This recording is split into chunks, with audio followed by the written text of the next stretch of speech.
Good afternoon, my Real News Media TV family. Welcome back to the channel for another news update. And in the news this afternoon, man with multiple names denied entry. The Passport, Immigration and Citizenship Agency is seeking to ascertain the true identity of a 54-year-old man who arrived in the island last Friday. Details of the man's detention were shared in the Kingston and the St. Andrew Parish Court on Wednesday, when attorney-at-law Dr. Kesty Miller rose to make a habeas corpus application on his client's behalf. Miller shared that the man, whom he claims is from Ghana, had been held at a detention center at the Norman Manley International Airport since November 1. He added that the detainee was married to a Jamaican woman. "I was told that it was not a police matter, it was an immigration matter, and nobody knows for what reason. That sounds strange to me," the attorney submitted. "He is being held and nobody knows what he is being held for. That sounds rather unconstitutional to me," Senior Parish Judge Sanchia Burrell expressed. She immediately contacted a representative from PICA, sharing the details given by Miller. The PICA representative then indicated that she made a contact with the operations manager at NMIA, who shared that the detainee was previously denied landing into Jamaica as he tried to gain entry into the island using an Irish and Australian passport before. This time, he used a Ghanaian passport and he was told to purchase a return ticket and he refused. "We still don't know who this man really is," the PICA representative told the judge during the conversation, which was on speakerphone for the benefit of Miller. The representative further shared that the agency is investigating. However, Miller continued his application, citing that provisions can be made to facilitate the man's release. But Burrell questioned under what condition that release would come. She suggested that Miller could speak to his client's wife to see if whatever paperwork that authorizes that his legal stay in Jamaica be gathered and taken to NMIA. "But I am sorry, sir, I am not going to insert myself in a process where there is due process, and as counsel, you ought to know and embark upon any process that will secure your client's release from down at the airport," she said, concluding that any decision she made to release the man would be irresponsible and run afoul of the immigration process because I don't know who the man is. Vendor arrested after taking shelter in Prime Minister's office. A St. James man who admitted to breaking into the western premises of the office of the Prime Minister to get shelter from the rain was admonished and discharged when he appeared in the St. James Court on Wednesday. Anthony Bingham, a 32-year-old porridge vendor of a Paradise Crescent Norwood address, pleaded guilty to office break-in when he appeared before presiding parish judge Natisha Fairclough Hilton. The court was told that on June 18, the police were called to the premises located along the Lister Drive in Montego Bay after unauthorized movement was spotted at the location through a security camera system. It was subsequently discovered that a side window had been opened and Bingham was soon found lying down inside a room. "I am guilty of trespassing and sleeping, ma'am. I am guilty of trespassing on the compound and going to sleep," Bingham said while entering his plea. "Why did you do that, Mr. Bingham?" asked Fairclough Hilton. "Miss, I had an injury on my foot, and rain did catch me on that day. The window was left open," Bingham replied. Attorney Kimika Peterkin spoke on Bingham's behalf during his sentencing hearing. Mr. Bingham understands the seriousness of this offense, and he is very remorseful about where he has found himself. He has spent some time in lockup, and in light of the time he has spent in custody since June 18, we are asking you to take that into consideration, said Peterkin. Fairclough Hilton agreed, admonished and discharged Bingham before allowing him to leave the courtroom.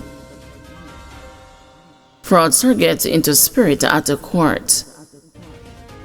Proceedings at the Kingston and the St. Andrew Parish Court came to a halt on Wednesday morning when a defendant, who prosecutors contend stole $10 million from her employer, started speaking in tongues from the prisoner's dock.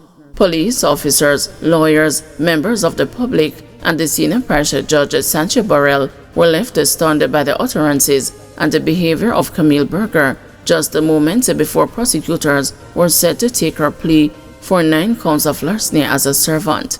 Leading up to the woman's outburst, the judge was making queries from Berger as restitution was to be made. Berger indicated through her attorney at law, Charles Williams, that her sister made a transfer of $600,000 to the complainant by bank transfer.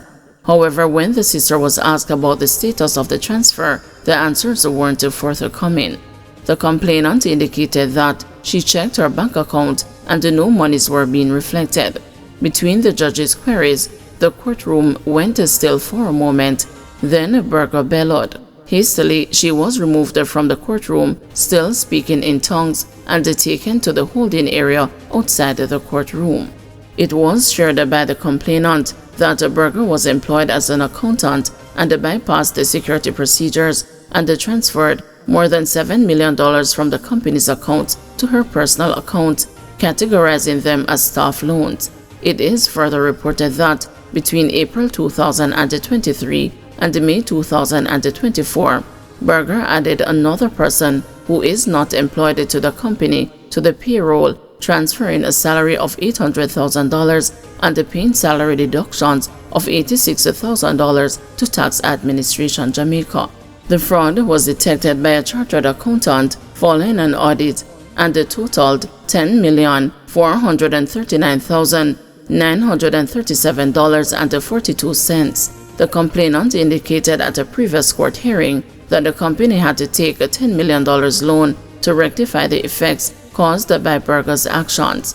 Between now and your sentencing date, you have to pay back the monies. There are no two ways about it, the judge warned. The complainant added that following the impending transfer of $600,000 and another $400,000 expected to be done on Thursday, she would only be accepting managers' checks dropped off at her office, as the Berger is not welcomed there. Berger is to return to court on February 20, 2025 for sentencing.